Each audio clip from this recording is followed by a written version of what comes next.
or are you going in? I got Oh it. yeah. Okay. I love to get like the part right before everyone starts. Nice. So you can get all the awkward parts. I think it's fine. Okay. Favorite parts listen. Maybe we'll do a highlight reel of it. All right. When we are looking at codominance, okay? So in codominance, this is where we're saying that both traits are equally dominant. So what you are going to see is you are going to see both traits. I'm going to end up using like the same red-white example for all of this. So in codominance,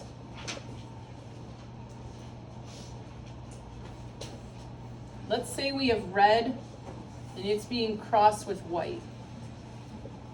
You really need to look at that F1 generation, so that first generation, because in this situation, codominance, we're going to see red and white. Let's just have spots.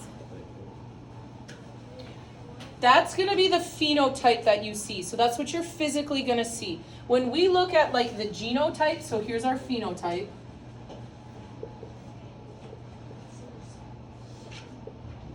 For the genotype, you're going to see both of these traits. Okay, so we're going to see both of those traits coming into play when we are looking at something like that. Questions on codominance. Again, you have to look at both the phenotype and the genotype to make it through.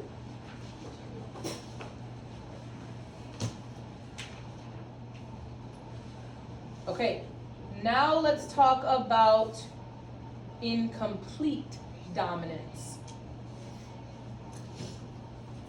In incomplete dominance is now where we're going to see the traits start to blend.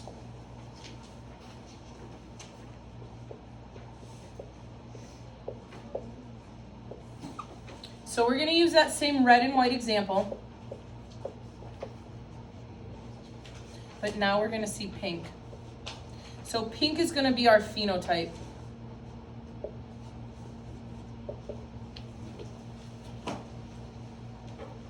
The thing of it is, though, when we look at the genotype, so when we look at the genetics behind it, we're still going to see both. So we're still going to see that RW. So ultimately, when we're looking at that difference between like the codominance and the incomplete dominance, notice the genotypes are the same. You see both traits. You really have to focus on what is the phenotype showing you. Is it showing you spots or stripes or any random combination? Or is it blended together? Heterozygous. Heterozygous is where you're just going to have a dominant trait. So when we're looking at heterozygous, and I'm just going to use like right here, we have red, again, crisscrossed with white. Your phenotype is going to be red. Okay, because this is showing you that red is dominant over white. Both are not dominant. One is not blending together. It's red is dominant over white, which leads you back to your genotype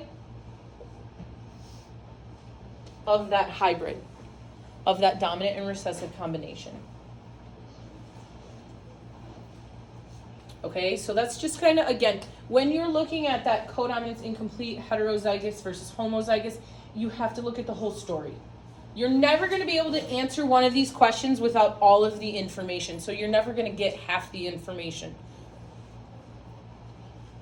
Questions on that? Okay. When we're looking at P versus F1 versus F2, this is another part where you're never going to get halvesies. I have to give you all of the information in order to finish this. When we're looking at P, so P is talking about the parent generation. In Mendel's experiments, he always used those pure. He always used those true breeding crosses. So for Mendel, his P generation was always pure dominant versus recessive. Like that was always Mendel's P generation. Okay, he needed to start with true breeding. In this class, it depends on what you're being given. Like the story problem will tell you, it will say like a woman who can roll her tongue and is homozygous dominant, marries a heterozygous man. So like it's got to tell you that in order for you to put together your P generation. The crisscross between the P generation is F1. For Mendel, he always got hybrid. Again, that was always Mendel's thing. He always crossed true parents, which would always give you a hybrid offspring.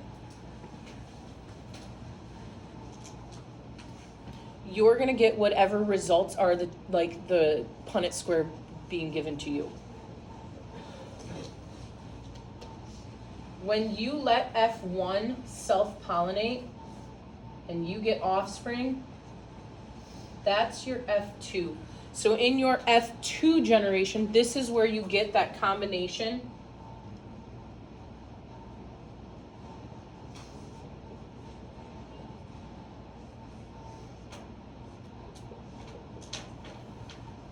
That gives you that 1 to 2 to 1 combination, okay? Again, all of that example, Gregory Mendel. Yours will change. I'm going to show you a dihybrid in our case study because you were just going to work through it together for a dihybrid. Just remember, dihybrid means 2 crosses. When we are looking at a test cross, and this will come up in today's case study as well, when we're looking at a test cross, you're saying, I don't know what one of the parents is. I don't know if it is pure dominant or if it's hybrid. I don't know if it's homozygous or heterozygous. You have to crisscross that with a recessive starter parent, okay? Why? Because there's only one way to be recessive. You can only be recessive if you are both little letters. Like, that's the only way to be recessive. Your offspring will tell you what that parent is. Okay, and when I say your offspring tells you what that parent is, this is where we looked at, like, is it 100% dominant? Well, then that tells you that the parent was homozygous dominant. If you did your test cross,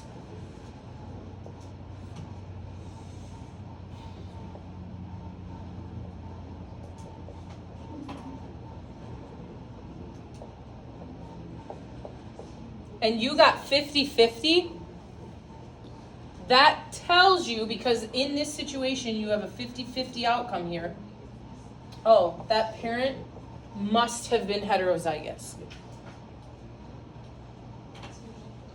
Okay, so again, it's when you have an unknown, you automatically cross it with a recessive. I feel like with dominant and recessive, we've gone over it this whole time, but again, the trait you can see, capital letter, overpowers recessive, bless you. Hidden trait, lowercase letters, only can see it with 2, bless you. With theory of inheritance, and again, I don't remember who wrote this in our Mercius concept, but I feel like you know it and you're second guessing yourselves. We've been talking about the theory of inheritance since we started talking about mitosis and meiosis. Haploid cells are half. You know that. What are the haploid cells that you have? They're gametes. What do you have? You have 2 gametes. They come together and they form diploid. Diploid is fertilization. You have a diploid zygote. That's how we reproduce. You know that the information that we are replicating is DNA. The DNA is in the chromosomes. We know that we pass on that DNA. We know that the DNA is in the nucleus. I feel like, to the person who put theory of inheritance, I think you're just second guessing yourself, and I think all of you know it inadvertently. And if you saw it in a multiple choice question, you would be able to pick out the right answers. Because you know that DNA is the genetic material. Sex-linked traits. Okay, anytime we're looking at this is like that autosomal we're talking about, your body traits. Sex-linked traits have different combinations.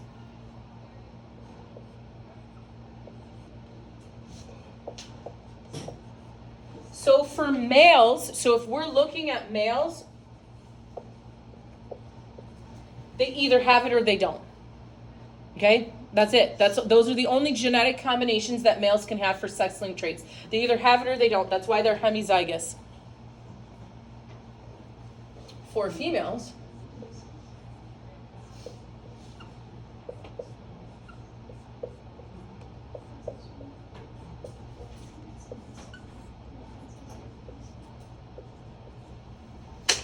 The key for the females is right here. Females can do one major thing that males can't do. You can carry the trait.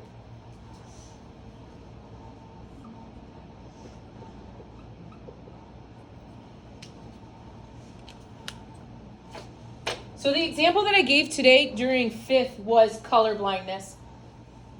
Boys, if you're colorblind, blame your mom. If you're not colorblind, thank your mom. Because ultimately your mom made that decision whether or not you were colorblind. Because moms can pass that on. Dads are only passing on the Y trait to their sons. Dads are not passing on the X. Now girls, if you are colorblind, you probably won't even realize you're carrying the colorblindness trait until you yourself have children, most likely your son. Because you're passing on that X chromosome to your sons. Okay? And you either give it to them or you don't. It's a 50-50 chance. Okay? Questions on sex-linked traits? For genotype, genotype is your genetics.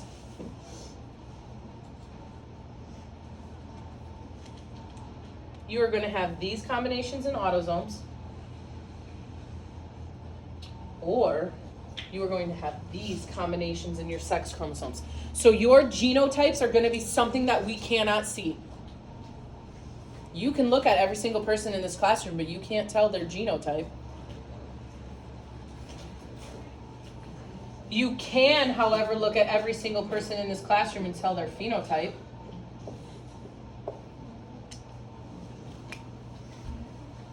Because you can tell their physical traits.